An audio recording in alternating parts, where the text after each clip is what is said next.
केंद्रीय मंत्री अमित शाह ने महाराष्ट्र की 2 दिवसीय महत्वपूर्ण यात्रा शुरू की, जिसमें मुख्य रूप से आगामी लोकसभा चुनावों के लिए सीट बंटवारे पर चर्चा पर ध्यान केंद्रित किया गया। इस मामले को लेकर शाह और मुख्यमंत्री शिंदे के बीच 50 मिनट तक चली बैठक से इस विचार विमर्श के महत्व का पता चलता है। बीजेपी का seat sharing formula. Bharatiya Janata party BJP ने महाराष्ट्र में एनडीए गठबंधन के लिए 30 दिसंबर 2006 का सीट शेयरिंग फॉर्मूला प्रस्तावित किया है। इस व्यवस्था के तहत बीजेपी 30 सीटों पर दावा करती है, जबकि 12 सीटें कांग्रेस पार्टी के शिंदे गुट को और 6 सीटें किशोर अजीत गुट को आवंटित की जाती हैं। इस फॉर्मूले के लिए पार्टी के भीतर मजबूत समर्थन के बावजूद चिंताओं को दूर करने और आम सहमति सुनिश्चित करने के लिए बातचीत जारी है। अमित शाह के दौरे का महत्व। शाह का महाराष्ट्र दौरा काफी महत्व रखता है, क्योंकि सीट बंटवारे पर चर्चा चल रही है। भाजपा शिवसेना गठबंधन और राकांपा गठबंधन के बीच सीटों के बंटवारे को अभी तक अंतिम रूप नहीं दिया गया है, जिससे समझौता कराने में शाह की भूमिका को लेकर अटकलें लगाई जा रही हैं। बातचीत में गतिरोध। हालांकि शाह और शिंदे के बीच चर्चा हुई, लेकिन बैठक के दौरान कोई सफलता नहीं मिल पाई।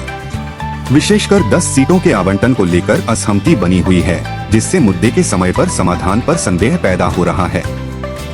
सीएम शिंदे की मांगे।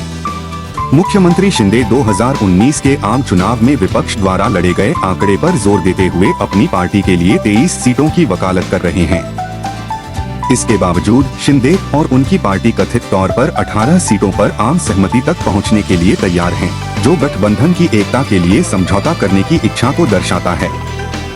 ऐतिहासिक संदर्भ। सीट बंटवारे की गतिशीलता पिछले चुनावों में भी विवादास्पद रही है।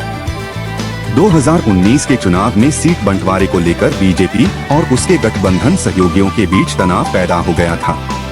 भाजपा का यह दावा कि इस बार गठबंधन की गतिशीलता अधिक अस्थिर है, गतिरोध को तेजी से हल करने के महत्व को रेखांकित करता है। आगे का रास्ता।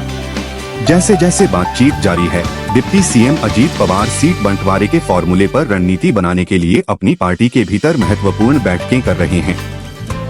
चर्चाओं में मध्यस्थता करने और चिंताओं को दूर करने में अमित शाह की भूमिका महत्वपूर्ण है। हितधारकों को ऐसे समाधान की उम्मीद है जो इसमें शामिल सभी पक्षों को संतुष्ट करेगा। निष्कर्ष। अंत में अमित शाह की महाराष्ट्र यात्रा और सीट बंटवारे पर चर्चा एनडीए गठबंधन के भीतर जटिल गतिशीलता को उजागर करती है।